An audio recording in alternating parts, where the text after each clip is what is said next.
Fala pessoal, sejam bem-vindos de volta para mais um de Carona com o Pedrão. Hoje a gente quer conversar com vocês um pouquinho sobre um tema delicado aqui. É uma coisa que a gente está passando por essa situação e, e a gente quer conversar no sentido de que abrir os olhos de vocês, né? Em nenhum momento a gente está aqui para jogar água, terra no sonho de ninguém, um balde de água fria. Mas é uma situação que vem ocorrendo com a gente desde que a gente chegou aqui em Portugal, que é relativo a um lugar para você ficar, tá? O que acontece? Nós saímos do Brasil no dia 9, chegamos aqui no dia 10, e aí a gente pegou um Airbnb, e aí basicamente a situação é a seguinte, né? Devido ao meu trabalho, eu já saí do Brasil com visto, então a situação é um pouco diferente. Mas a gente já saiu com uma entrevista agendada com o CEF para tirar a residência, né, a autorização de residência do país. Só que para isso a gente precisa ter uma residência aqui em Portugal, né? E aí, inicialmente, a gente chegou e ficou aqui no Airbnb. E a gente começou a procurar imóveis para, quando terminasse o período do Airbnb, a gente poder ficar no imóvel, né? E aí, como é que é a nossa história, né? Somos eu e Marília. Tudo começou quando a gente chegou em Portugal. Eu e Marília e Mimosa, né? Então somos três. Então não tem como a gente alugar um quarto. A gente precisa alugar um espaço pra gente. Tem que ser um apartamento pra gente ou uma casa pra gente. Porque não tem como a gente morar num quarto, dividindo a casa com outras pessoas. E ainda assim, nesse caso, tá complicado.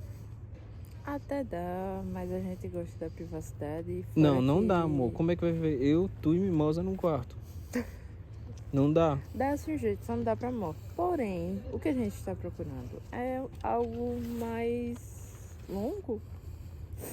A gente quer um lugar pra gente poder ficar. Feito Chamar de casa. um lugar pra ser o nosso lugar. Que a gente veio pra cá, a gente pretende ficar aqui. E a gente não quer estar dividindo o apartamento com ninguém porque não tem condições. Tem eu, Marília e Mimosa. Tem uma cachorrinha. Então, assim, é complicado. Não dá pra gente ficar num quarto e dividir com mais pessoas. Até porque a pessoa pode até não aceitar. E aí, o que acontece? A gente chegou aqui no dia 10 e desde então a gente está procurando apartamento, casa para ficar. E o que acontece? Lisboa está passando por uma situação muito grave em relação ao apartamento, tá? O arrendamento, que aqui o aluguel se chama arrendar. Quando você aluga um apartamento, você está arrendando. Para ele significa isso. A gente, quando saiu do Brasil, basicamente todo mundo dizia que o arrendamento era na faixa de 600 euros. Que 600 euros já era um valor, assim... É aquele famoso vídeo dos aplicativos que dizem, você vai encontrar um apartamento muito barato, pertinho dos centros, por no máximo 600, com 2 quartos, não sei o quê.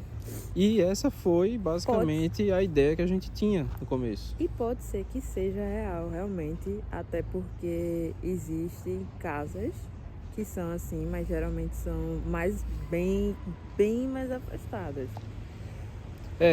Então assim... Bem, Vamos dar os exemplos do que a gente viu, tá? Vamos dar um pouquinho dos exemplos que a gente viu. A gente está procurando apartamento, a gente chegou a ver um aqui dentro de Lisboa, na cidade de Lisboa ainda. E a gente viu... um T0. Era um T0. Aqui como é que funciona, né? Tem o T0, T1, T2, T3 e o número é o número de quartos. Então, se for um T0, significa que não tem quarto, é um kitnet. Se for um T1, é uma casa com apenas um quarto. Se for um T2, é uma casa com 2 quartos. É assim que funciona a designação. Assim, T2, T3, T4 e aí vai. E aí a gente foi ver um T0. T0 não. A gente tá num T0 atualmente, mas a gente foi ver um T1. Foi um T1. Nós fomos ver um T1 e como é que funcionava? Você entrava na casa, era na cidade alta, na parte alta de Lisboa. Então a gente subiu, sem brincadeira nenhuma, eu acho que foi um equivalente a uns 20 andares. Foi uns 20 andares que a gente No subiu dia, de escada. marcou acho que uns 10 quilômetros que A a gente- gente tinha andado. A 10 gente a tem 8. tem um aplicativo no celular que ele monitora quanto a gente anda, etc. E quando a gente chegou em casa de volta, tinha lá que a gente tinha subido o equivalente a um prédio de 30 andares. Foi isso. E aí, quando a gente chegou lá, além dele ficar no lugar alto, quando a gente chegou, a casa era super escura, uma casa bem pequena, não cabia uma geladeira, não dava, era bem pequeno. Era realmente bem pequena. Era assim, você entrava na casa, aí era a sala, A cozinha. de frente para a sala já era a cozinha, um negócio bem minúsculo. Aí tinha a cozinha não tinha nada e tinha uma área bem pequena para geladeira, Eu lembrei que não agora. tinha geladeira. Eu lembrei agora que no anúncio estava dando como um T2. E no anúncio disseram pra gente que era um T2. E a gente ficou tipo, pô, massa. Um vai T2 ser, nesse vai ser preço, muito bom. central, tá perto, não sei o que. A gente foi olhar, o T2 era o buraco da escada. Era aquele espaço, Era. aquele vão da escada. Basicamente era assim, tinha a sala quando você entra, aí depois da sala tinha uma cozinha, e eu acho que debaixo da escada era o quarto do Harry Potter, era um quarto. O bichinho era o quarto mesmo do Harry Potter. Debaixo da escada, só pode, porque era bem minúsculo, não cabia uma pessoa deitada ali, não cabia de jeito nenhum. Então, o que acontece? Do lado da cozinha, aí tinha a escada que você subia para o primeiro andar. Uma casa de banho, né, que é o sanitário, ele chama de casa de banho, O banheiro. e o quarto. O quarto, de fato, era no primeiro andar. E aí era tudo muito escuro, tudo fechado, não passava um vento. E era bem estreita a escada, né? Era uma escada estreitinha, a gente ficou pensando, caramba, se a gente alugar isso aqui, como é que a gente vai fazer para subir uma cama? Porque não tinha nada, né? A casa tava para mobiliar. E Tinha- ela tava por quanto? Acho que era 680, era 650. Foi. Aí assim, Nessa faixa. ok, beleza, esse foi só um caso, vamos procurar mais. E aí começa a parte que ninguém fala, ou se fala, não sei se é bem divulgado, mas tem muito, mas muito mesmo golpe. Tem muitas pessoas que tentam aplicar golpe para você alugar sua casa. O que acontece? Isso é verdade. Para você procurar o seu apartamento aqui, basicamente tem um aplicativo chamado Idealista, que todo mundo vai lá e bota o filtro, o preço, o tamanho do quarto, quantos quartos, e ele vai fazer um filtro por região para dizer quais que tem disponível e qual o valor, né, naquela área que você pesquisou. E aí, primeiro problema, né? No aplicativo a pessoa não é obrigada a informar telefone, então basicamente você pode mandar uma mensagem lá, mas você não vai conseguir ligar. E muitas vezes você manda mensagem e a pessoa não vê, não responde. Muitas vezes o anúncio já não está mais válido. E aí... Você começa a procurar por outras opções. beleza, né? Até aí. Aí a gente procurando, a gente achou outras. Entramos em contato com uma... Acho que foi a segunda casa que a gente viu. Eu entrei em contato. E aí a pessoa veio com uma história muito bonita de que... eu tenho uma casa em Portugal, mas eu não moro em Portugal, eu moro na Espanha. Posso dar o drama? Coincidentemente... Deixa eu contar a história. Coincidentemente a pessoa mora na Espanha, aí comprou uma casa aqui para os filhos virem estudar, e aí queria uma pessoa para cuidar da casa como se fosse dela. E aí qual é o lance, né? A pessoa diz, olha, vamos fazer tudo pelo Airbnb, porque pelo Airbnb é mais seguro, tanto para você quanto para mim. E aí primeiro a gente vai reservar pelo Airbnb, e quando você pagar, né? Aí eu pego um voo, venho para Portugal pra gente fazer o contrato e você ficar na casa. Aí eu peguei, né? Como eu sou novato, né? Não conheço, não sei como é que funciona aqui. Eu peguei e falei com o pessoal do meu trabalho, mostrei a situação toda, expliquei. E eles disseram que era golpe. Normalmente esse é um golpe muito comum que as pessoas aplicam aqui. Vocês estão vendo as crianças passando aí. É um golpe muito comum que acontece aqui. A pessoa diz que não mora aqui, mas tem casa aqui. E aí, comprei uma casa porque era para os filhos ou para sei lá quem. E que é uma pessoa que vai cuidar da casa. E eles sempre falam a mesma coisa. A gente falou com, acho que foram umas 3 ou 4 pessoas que sempre era a mesma história. Eu não moro em Portugal, eu moro não sei onde, porque eu trabalho aqui. Mas eu tenho uma casa em Portugal que eu comprei para meus filhos estudarem, etc, etc, etc. É sempre a mesma coisa. A gente viu vários golpes, vários golpes.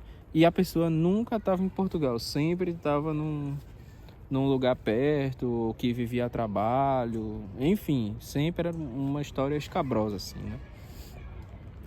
E aí, passando pelos golpes, né, a gente ficou craque em detectar golpe, infelizmente. Aí, vamos para... Vencemos essa fase, né? Primeiro a gente viu um apartamento muito ruim. Mas detalhe que esse daí a gente tinha visto um que já era a uns 50 minutos de Lisboa e ele estava em stand-by, porque quando você bota pra... Você gosta de uma casa e não sei o que, você tem que dar a sua proposta e o dono decide se quer ou não e tal. Aí a gente pensou, bom, nós não vamos ficar parados enquanto ela decide, né? Enquanto a pessoa decide, porque o tempo facilmente tá a pessoa pode dizer não e a gente precisa de uma casa em um determinado tempo. Aí o que aconteceu foi, a gente procurou, encontrou essa que era golpe e que era central, era muito linda a casa, tipo, pequena, agradável, um T2, mas muito central. Só que tava barato demais, tava agradável demais. Dizia que tinha todas as despesas inclusas, energia, internet, água, tudo incluso. Um valor de 720 euros. Foi até bonito. Nesse dia a gente comemorou. Foi num restaurantezinho agradável. Nona. Muito bom, por sinal. Mas a gente não foi pro restaurante para comemorar. Não, a gente tinha ido só pra conhecer um restaurante. A gente queria conhecer o restaurante. E... É porque tu fala assim, parece que a gente foi comemorar. É porque a gente tava no restaurante, aí enquanto o golpe tava acontecendo e a gente acreditando. E a gente falando com a pessoa, né? A gente tava no restaurante e ficou tipo, poxa, será que vai dar certo? Ai, meu Deus, se der certo... A gente precisando alugar a casa, certo. né? E aí a gente, todo esperançoso, né? Todo emocionado, achando que tinha achado. Emocionado mesmo. Mas assim, deu ruim. Ainda bem que os colegas de trabalho de Pedro avisaram. E a gente ficou atento a isso, porque depois umas 4 vezes tiveram a mesma conversa. É sempre a mesma coisa, sempre a mesma coisa. Eu não moro em Portugal, mas eu tenho uma casa aí, porque é para meus filhos, não sei o que, sempre a mesma história. O outro ponto é que, para quem vem... não, você vai falar do fiador. Pronto, vamos pro próximo passo agora. Ficamos craque em identificar golpe, conseguimos passar dessa fase. Aí achamos finalmente os imóveis que valiam mais ou menos a pena visitar. E aí, a moça dá umas carreiras, parece que ela vai voar na gente. E aí a gente começou a entrar em contato com as casas que provavelmente não eram golpe, tá? Beleza, entramos em contato, aí sempre o pessoal pergunta logo, são quantas pessoas, precisa de declaração do IRS. O IRS é como se fosse o imposto de renda do Brasil. Aí pede fiador, o fiador é a mesma coisa do Brasil, né? Aí... O que é normal para alguém que está alugando, porém pra gente que é recém-chegada é difícil. Você acabou de chegar aqui, não conhece ninguém. E mesmo que conhecesse, né? Ninguém é obrigado a ser fiador de ninguém. Mas acaba sendo mais normal para quem tá aqui, tipo, conhecer alguém para dizer assim, tu pode aí ser meu fiador. Não, mas então, não é bem assim não, porque eu vou ser fiador da pessoa, beleza, eu conheço fulano, mas ser fiador significa que se fulano pagar, quem vai pagar sou eu. Não é todo mundo que topa isso. Se ele for caloteiro... Exato, é isso que eu tô dizendo. Pagar... O fiador é isso. O fiador é pra isso. Tá bom, mamãe, entendi. Eu já sei que o fiador é esse. Então, a pessoa... Não é todo mundo que quer ser fiador de ninguém assim, a troco de nada, né? Quando você chega para ver o imóvel, aí ele vai dizer, queremos fiador, queremos a declaração de IRS, extrato de liquidação, não sei o que, tarará, tarará. Aí você diz, não tenho, porque a gente acabou de chegar, não temos fiador, não temos IRS, porque a gente acabou de chegar, ainda não declaramos imposto, nem nada do tipo. E eles nem explicam, dizendo que pode ser a do Brasil. Eles não falam nada, eles só dizem, tem que ter. E se você não tiver, Aí você problema fica tipo, seu. Tá, como é que Aí- eu vou arranjar isso? Aí tem esses dois problemas, o IRS e o fiador. E aí quando você diz que não tem fiador, a história piora.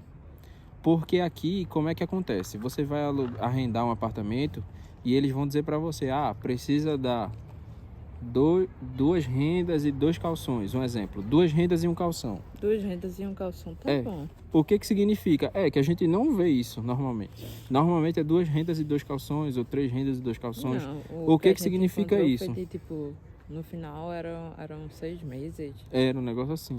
Mas aí, eu vou explicar para vocês o que significa isso. Vamos supor, você achou um apartamento, só para facilitar as contas, de 1.000 euros por mês. Se ele pedir 2 rendas e 2 calções, significa que para você entrar na casa, você tem que dar 2 rendas e 2 calções adiantado para entrar na casa. Ou seja, você vai ter que pagar o equivalente a 4 meses de arrendamento para poder entrar. Aí, geralmente, as rendas adiantadas vamos supor, foi 2 rendas e 2 calções. Uma renda é do primeiro mês, e aí no outro mês você já começa a pagar. E aí, quando você decidir sair, você avisa com 30 dias de antecedência, e aí você consome esse calção que você deixou lá, né? A última renda. E aí, o que acontece? Você vai ter que desembolsar 4.000 euros, por exemplo, para entrar no apartamento. Porque normalmente os contratos são assim. E quando você diz que não tem fiador, aí a história piora. Porque o fiador é como se fosse uma segurança para quem está arrendando. Aí quando você diz que não tem o fiador, ele quer que você dê mais rendas adiantado. Vai querer que você dê 6 meses adiantado de renda. E aí imagina, né? Você pegar um arrendamento que é 1.000 euros e você ter que dar 6.000 adiantado de renda mais 2.000 da calção. 8.000 euros. Não é todo mundo que tem esse dinheiro. Eu não tenho esse dinheiro, não tenho condições.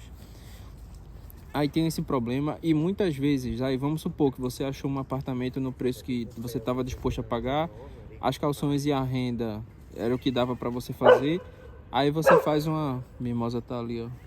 Ela tá brincando Com outro cachorro.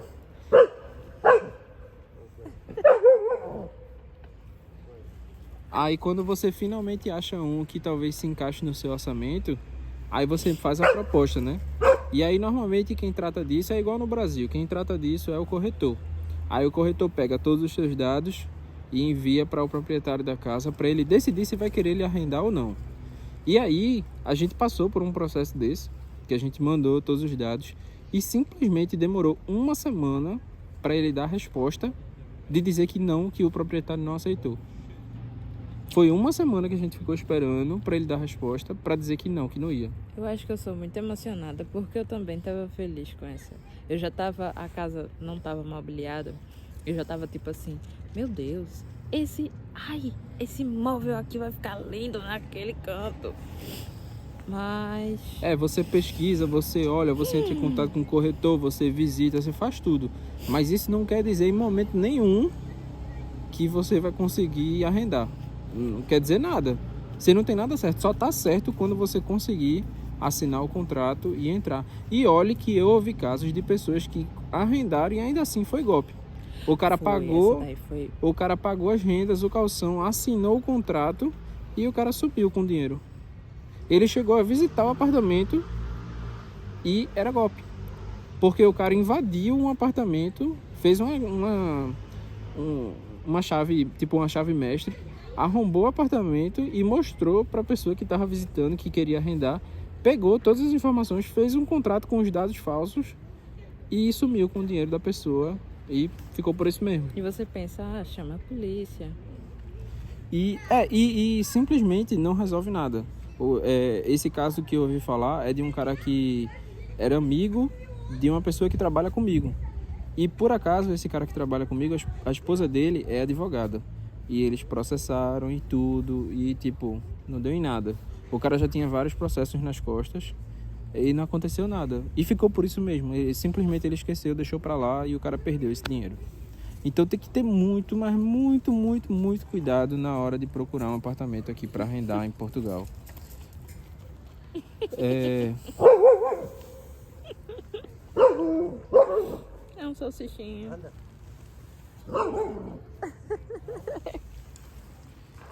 Então precisa ter muito cuidado na hora de procurar um apartamento para arrendar, porque é muito difícil, é muito complicado, tem várias etapas, não tem nada garantido, pode ser que não dê certo. E a gente, basicamente, agora a gente tá um pouquinho mais safo, né? A gente pegou um pouquinho de experiência, aí a gente tá procurando apartamento. Hoje a gente foi visitar 2, um que a gente gostou muito e outro que a gente não gostou por causa da vizinhança, etc. Tipo, a gente achou... O primeiro foi excelente. Aí depois disso, os outros foram, tipo, bem mais ou menos. Bem mais ou menos. E ainda assim foi muito caro mesmo. Boa noite. Então, assim, a gente saiu de lá porque chegaram os cachorrinhos, tava fazendo muito barulho, mimosa, enfim. A gente, para vocês terem uma noção, né, de como é que tá a nossa situação, a gente tá desde o dia 10 praticamente procurando casa. O nosso Airbnb vai até o dia 31, dia 31 a gente tem que sair. E a gente ainda não conseguiu um arrendamento. Hoje de manhã a gente foi visitar hoje é domingo, a gente foi visitar é bem promissor, logo no início da manhã, mas ele é caro. É 1.000 euros por mês e a gente vai precisar talvez desembolsar 2 rendas e 2 calções, então bem caro. Isso se a proprietária quiser. Se ela aceitar, né? Amanhã a gente vai visitar pra ver também, tem outro que a gente tá pra ver. Aí amanhã é segunda, né? Já tá bem em cima do nosso prazo de sair do Airbnb. Então, assim, é realmente bem delicado você conseguir um